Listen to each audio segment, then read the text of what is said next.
you think, like, aside from the actual effects of the heroin itself, the environment and the circumstances in which you were sexually abused, do you think that really exacerbated or conditioned you to the effects of the trauma? Like, I guess when you went in there and you were abused while you were having that first hit of heroin, it kind of that feeling of taking the pain away, it kind of carried on with you throughout the rest of your life. Is that something that you really struggled to when you were trying to come off heroin? Yeah, I guess the dependency, not so much associated with just the drug itself, but yeah, also the circumstances around when you were abused and how you were abused. yeah, sure. What happens to you when you come off the drug? You get hit. It amplifies, right? So what you're trying to escape from is turned up double. Yeah.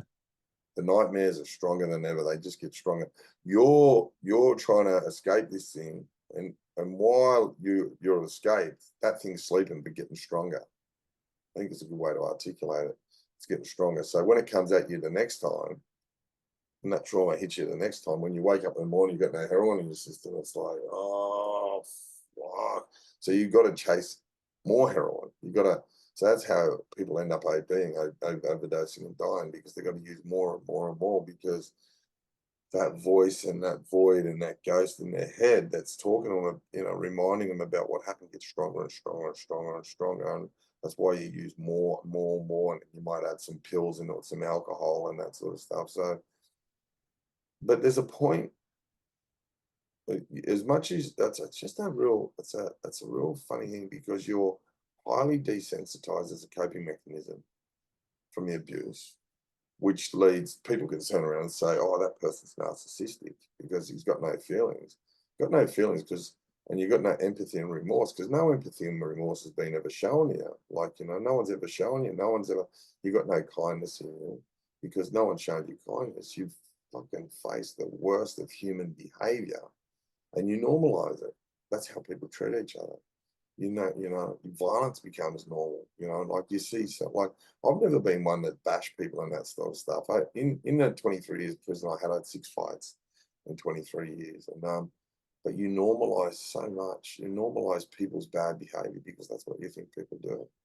Talk us through some of those, I guess, before we get to the altercations in prison, at the height of your drug dependency. Talk us through some of the moments where you were, really highly aroused and a sense of anxiety, stress, trying, as you were talking about at the start, you have that reflex when you're drug dependent, to actually get your hit of drugs. What were some of the things that you did that you can remember that might have As been in to looking get the back money on? for the drugs, or Yeah, just to get a hit of the heroin. yeah, So like, or not. Like I do break and enters. I used to break into David Jones. And could you imagine the size of David Jones? So you get in there and you're in there yeah, on your own. So you can take anything you want. So you find them high value items. yeah, And we used to get them and take them down to the brothel and sell them at the brothel. And everyone would turn up at the brothel at Liverpool and they'd be buying everything. It was like watches and VCR yeah, and stuff like that. But, it cashed us up. I've always been someone, whether it's legitimate business or criminal behavior, that I've done well. Like I've always had this ability. yeah, I've had like crime, you got to have a work ethic in crime. You just can't go, oh, I'll just go out next week and do this. You got to work. You still got to work. And it's a head fuck. That's a head fuck in itself, because you know that the coppers are chasing. So you got the anxiety of, have yeah, you made mistakes? And you're looking over your shoulder and you don't know if you've been. And I'll tell you one thing. I'll tell you what's a real bad head fuck is when you think you're under surveillance.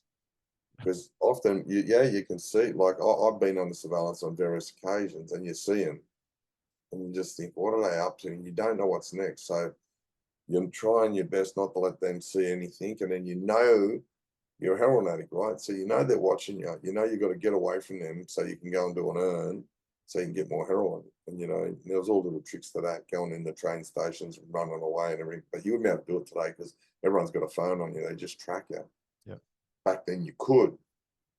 And that anxiety of all of that, was just right. And that was hard. It's just everything you do is exacerbating the problem. You have this shot, and even that in the end. See, I was about 22 years old. I went and put myself in a rehab. And I remember this guy John telling me, like, I come out, there was a detox. It was like a granny flat at the back of this house, and then it was the main house. The main house was the rehab, and he come to me and he goes, "Here's an opportunity for you." He said, "See that pathway? It'll take you right around the house." And he goes, "And you mostly could go out and keep using," he said, "and use successfully and mostly use comfortably for a bit longer." He said, "Oh, but you can go up these stairs." He said, "You can go in the house," and he said, "You're going to get a whole heap of knowledge about what is happening to me." And he goes, "Will mostly destroy your ability to use safely." He said, "Because what will happen is you're going to have this knowledge in your head and it's going to talk to you. The knowledge is going to talk to you going, this is no good. This is the process. And send it, it's going to get me pinched. It's going to get me to jail. So you've got to have more." And he said, "A lot of people overdose after coming to rehab and die." He said, "Are you willing to do that?" I said, "Yeah." I went in, and this guy was so knowledgeable. And the real sad part about it, he didn't take up his own knowledge because he overdosed and died not long after he gave me this information. But I'm forever grateful. And he explained to me about Pavlov's dogs, conditioning the Yeah. mind and how you can recondition the mind, and how he explained about euphoric recall and stuff like that. And it all made sense to me, and but I remember going back and out and using, and I started to overdose. As he said, I started to overdose a lot, and I was living on the precipice of death because I had a death wish, because I had to near die to take this pain away. Yeah. I had to get resuscitated and getting coming back, and I'd be dirty about it. I'd be dirty that, fuck, I'm not gone Still yet. alive.